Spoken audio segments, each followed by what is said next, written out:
Hey everybody, Susan Finch here, your host today for Sales Lead Management Radio. And we have our returning guest. Ledge is back with us, David Ledgerwood, if you don't know him yet, but you will know him as Ledge. And he has founded Add10, which is ADD, the number one, ZERO.co. You'll check that out later. You're going to learn more about what he does. You're going to want to follow him everywhere. But where he hangs out primarily is LinkedIn. So we're going to continue the conversation we started in the last episode where we were talking about don't analyze or strategize, get on real calls and close real deals with prospects, how that has changed at different levels in the funnel. We also covered about learning by doing and rapid iteration, that they're the keys to revenue success. But then we took a little detour down into where it goes awry with founders and people playing house. So if you want to listen about playing house and how not to do it, go check out the previous episode. But in this time, I want to do a little bit more of a little personal thing. I want to know how you show potential connections, why you're valuable. What can you tell people about that and the importance of it? Because on LinkedIn, as we know, that is not for playing house. That is for learning and being of value. And it's not just click, oh, I want to connect, I want to connect, I want to connect.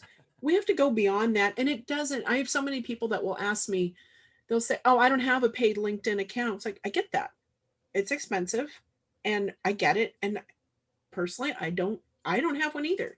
And I don't need it because I know how to talk to people and make it personal. And it's so rare that I ever get turned down for a connection. So I want to hear you give your sage advice about that piece of it because it is critical. It's all about genuine conversations. That's why I try to do the podcast thing. I think this is some of the best networking you can do. I get to know so many neat people being on podcasts, having my own.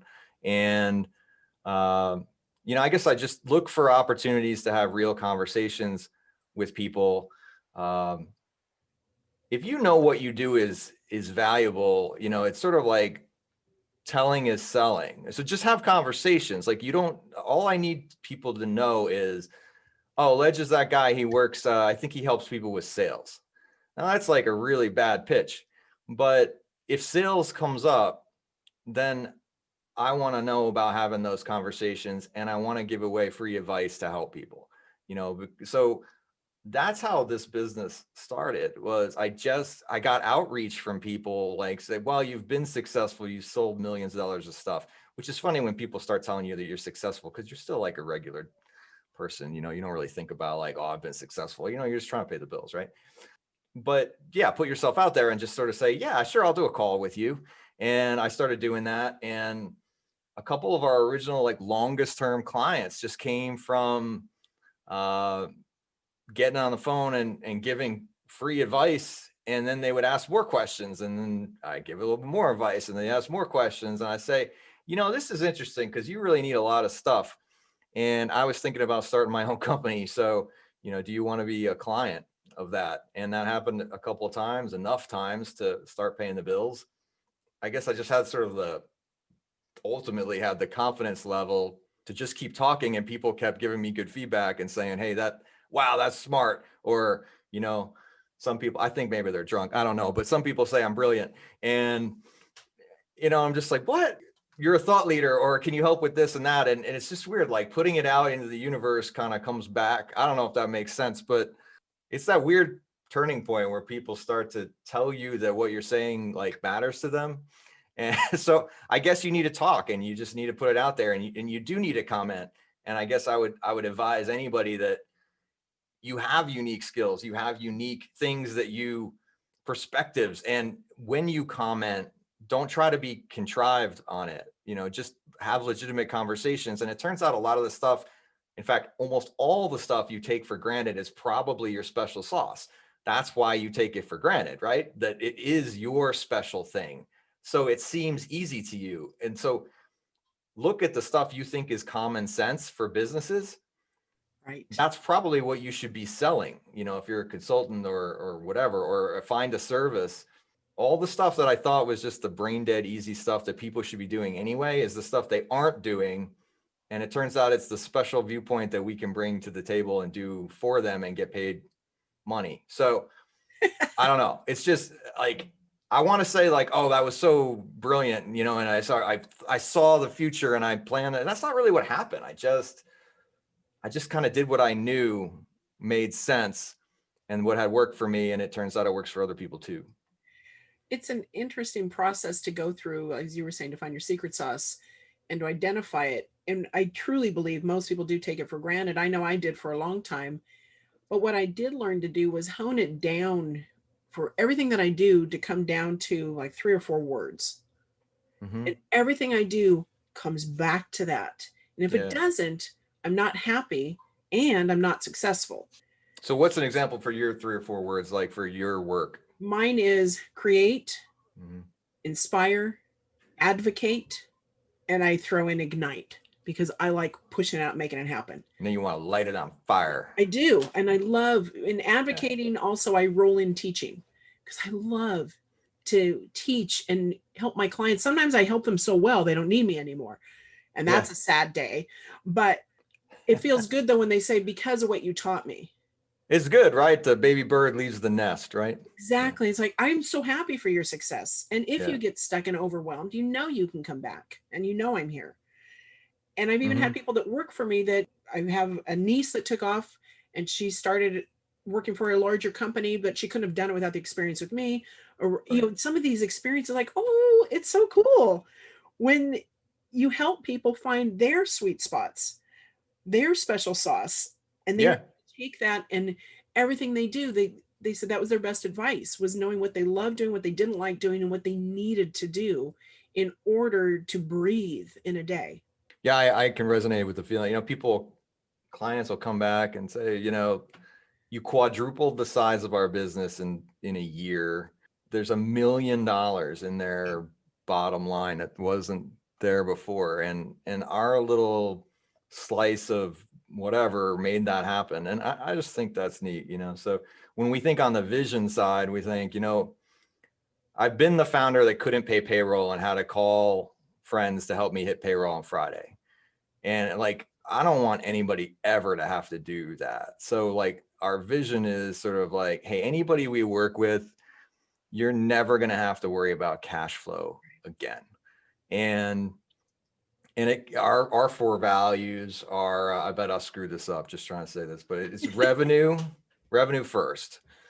And then it's integrity, which is to say that there are shady ways to get revenue. Don't do that. Yeah. Then it's calm confidence, which is the ability as a salesperson to build a system that's so good that I can get on any call and legitimately not care if I close that call. I want the system to be so good that I can say to somebody, you know, Susan, this thing, it makes literally no difference to my life if you buy this, but it's going to make a difference to your life if you don't. And I just want to give you information so you can make the best decision for your business. I know what we're doing here is the best thing for your business. You need to know it. If you hang up today and don't buy it, that isn't going to hurt me at all, but it might hurt you. And that confidence to be able to have that as a salesperson is tremendous. So we try to build systems like that there's no urgency, no call matters. You know, they all, it's just like, let's close all the money we can. And then the fourth thing is shared abundance. So, you know, my partner and I, we really, if we make people money, we want to make sure that if we make money that we spread it around and take care of the staff, and we, you know, try to bonus people and give raises and, you know, do the things that we're supposed to do, make donations, you know, stuff like that. So yeah, that's the core of what matters for our company. I'm glad we took the time to write those things down because it wasn't always there. So I'm not an advocate of like day one, make your vision statement and your mission statement. And then, you know, sort of like that, this sort of bizarre thing of like not having a business, but having a big vision. Right. But when you do have the time and take, you know, that quarterly meeting or whatever you do, you know, go back and review why am I doing this? And am I being true to the values and vision that we set out at the beginning? I think that's huge.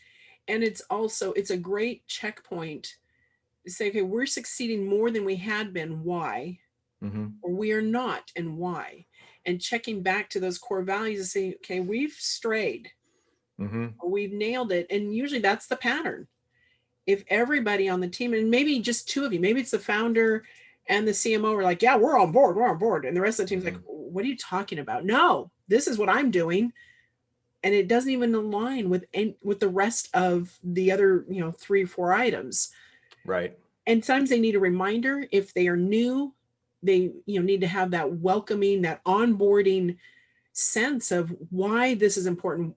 You want to work for us. Why? Because this is what we embrace. Mm-hmm. This is what we live and breathe, to the point that we don't even think about it or remember that we're doing it, because it's ingrained in us. You need to get to that point. Yeah, you make a good point about the team building aspects of that too. Like just the when you get in, that's the sort of paradox, I guess, because you grow so fast when you're doing the thing that you're doing right, that you grow fast enough that you add a bunch of people that all of a sudden you're not doing it right because you didn't pay attention to what you were doing, and you grew and you didn't hire the right people. And, so like it takes a great deal of mindfulness. And I just did a piece about this where it's like how to, focus on working on the business and not in the Right. business all the time. That's not new, That's a every found no, book. that's a founder dilemma that it goes back Right. forever. Yeah, right. Exactly. Every book's about that.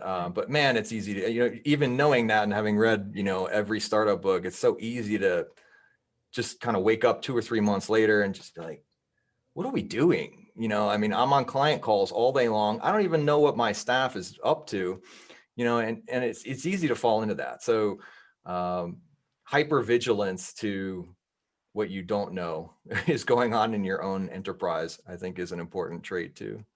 Well, it's a hard thing. I've run across this with a few people, but one in particular comes to mind. He had a great concept, a vision, had resources, and grew way too fast and expanded into 40 states Ooh. rather than dialing in 1 or 2 first, getting the methods, the hire, and everything else that nobody even knew him. They hadn't even met the founder of this company after 6 months, because all he was trying to do was get butts and seats, Mm, to man the offices. right. And so there was that total disconnect. Nobody was buying into the vision. I could make all the onboarding training videos I wanted, but I'm not him. And they had this beautiful package and they had this thing to get into. And we had a schedule. Let's do weekly meetings. No. How about monthly? No. And suddenly nobody even has met this person. And he's wondering, how come we're not successful? This is out of control. That's not a right fit. Well, there's a reason. Right. It's okay. Just like it's, people will say no to salespeople and we move on. It's okay to say no to the vision in the moment, and Sure. to slow it down. Because as you've said in the previous episode, you need those methods in place. You need that routine. You need the core of how you're going to run your business and the process from start to finish to make revenue. And there, business growing until you know how to do that. I think that's right. Yeah.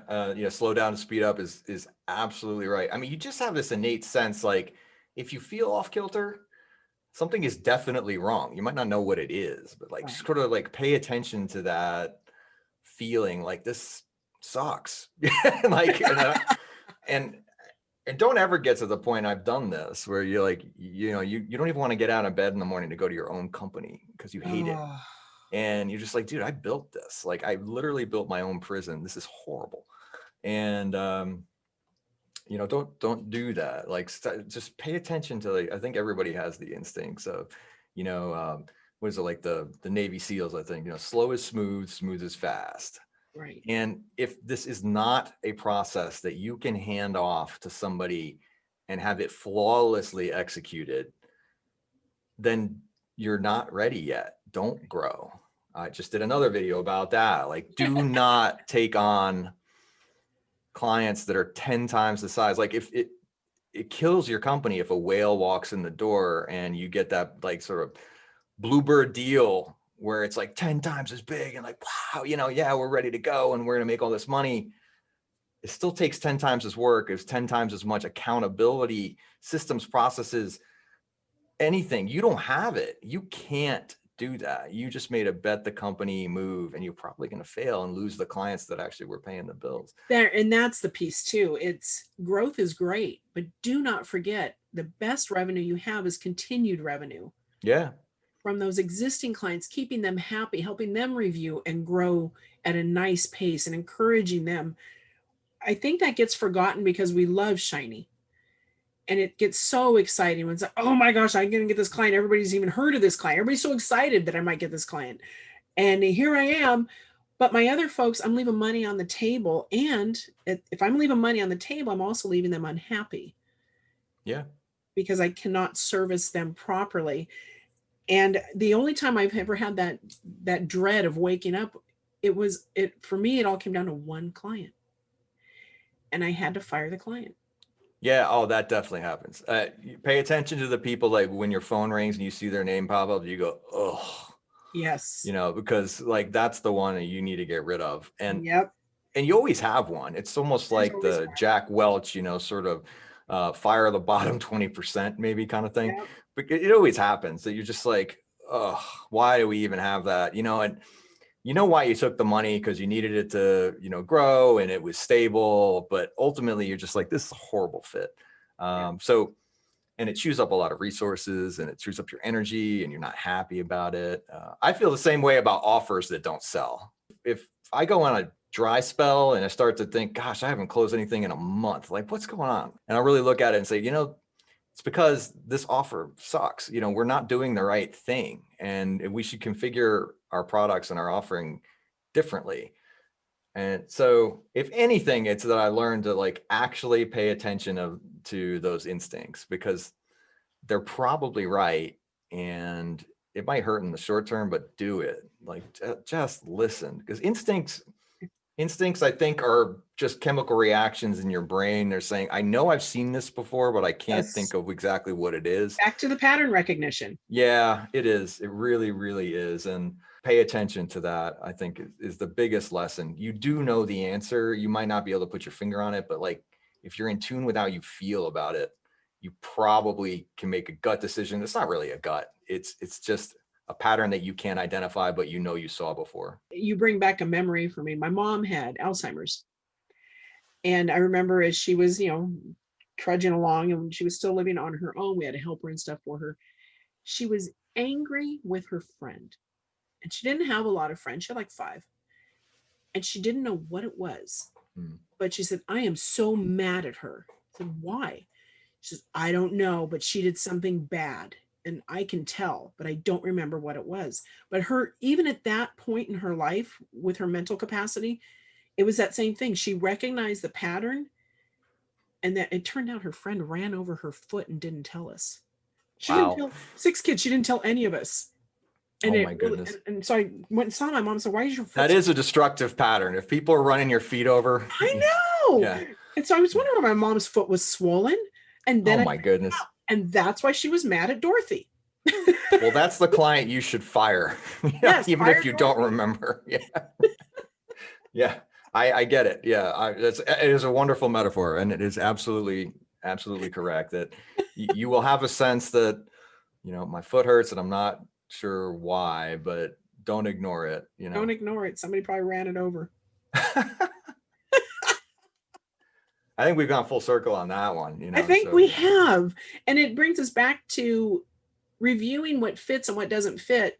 I want to wrap this episode up with your advice. And I've read it before from you, that package your offerings. And we talked about that is what you guys had to do, is identify, it's my homework that I'm taking from this, because I've already been working on it, but you're driving me to do it more.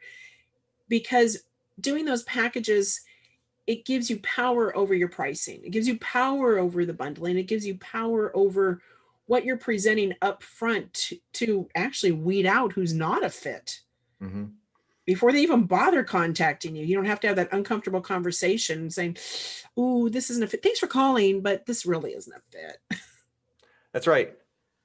Yeah, there's so much psychology around packaging, and I learned this from a marketing guy that I worked with, and I'm grateful for the lesson.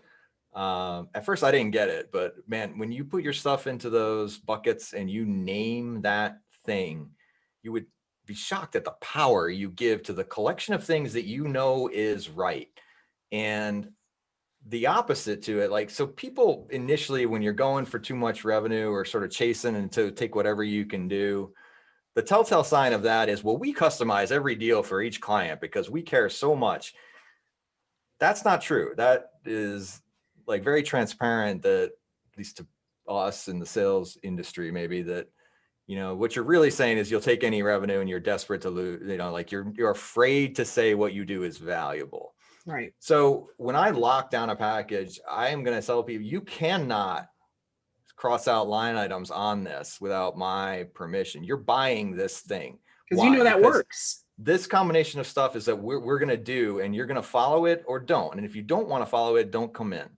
And that's okay. But again, it's that niching and the focus that really matters. And you should know, as the practitioner, that when you do this, we have absolute data on this. As soon as we fix and package the stuff the right way, the ticket price naturally is going to elevate probably about like 30%. So you're going to make more money. And you know what you get to do? You get to not put in the package all the things you don't want to do anymore. Right. So you get to take stuff off and say, no, we don't do that. Now, out of the stuff that isn't in the package, here's the magic equation. Like 80% of the stuff you do is in the package.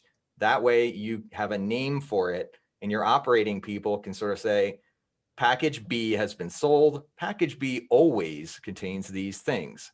There is no deviation. How much better is that to scale? Now I can train people how to do the things in package B. Now, 20% of the stuff. Okay.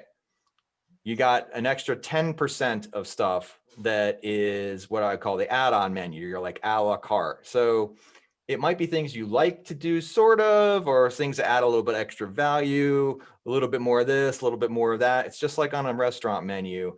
The margin on those things is great. You charge what you want for them. That's awesome. And if it's a thing you don't really want to do, that you don't even want clients to ask for, triple the price and make it an add-on. Right. Boom, done. Your problem's done. You don't need to say no to anybody. You need to say, sure, that's $1,000. And they go, whoa, never mind. I don't want that anymore. So you can put almost like the sin tax on your stuff that you don't want to do. That last 10% then that's not on the add-on menu, people are going to ask you for weird stuff. And then you can decide, do I want to do this? You know, because maybe I can get this client to subsidize this thing that's actually a really good idea. Yes. I'll put it on my product roadmap. I'll get them to pay for doing it. I'll charge them 10 times what it should cost because they want it. So that's great. Now I can build a new add-on, or I can build a thing that's in every package and the client subsidized it. And they're willing to do it because they asked you for it. So it's okay to do whatever thing is necessary to make that client happy if you charge the right money. And if it still comes back to those core values. Right. Yeah, of course, you know, but you get to choose, right? That's the Right. point, is you get to choose and you get to add value to it. And the very fact that you are confident enough to have named a package of things demonstrates the authority to say, I've done this so many times that I paid money to brand and put a name on it. You should trust me. And so there's just a lot of psychological hooks that go into packaging that I didn't appreciate early on. And now I'm telling you, in the sales seat, like, it's one of the first things we will do: organize, package, standardize. And that's how you grow gangbusters. And I'll stick by that 9 times out of 10, you know, that do not customize your deals, make packages. I love it. That's a great place to end this episode. Ledge, everybody can find you on LinkedIn. They look under David Ledge Ledgerwood on LinkedIn. You can find him on add10. Again, that's ADD, the number 1, ZERO.co, to learn more about what they do and to see if you're a fit. There's a chance you're not, and that's okay. And we will look forward to our next episode with him, that we're going to be tackling these 2 topics and probably a little bit more again. No lead should be ignored, and keeping score in gross profit. So those are 2 things we're going to tackle in our next visit with him. It might be all in one, it might be 2, we don't know. And we might lead somewhere else that was unexpected, just like this episode was. Again, never miss an episode. Go subscribe at slmaradio.com, which points over to our podcast site. You can find us on every podcast venue, and check out all of our shows at funnelradio.com. Thank you again. This has been Susan Finch. I've been your host, and I've really enjoyed this visit with you, Ledge. Thank you so much. Thank you for having me. I look forward to more.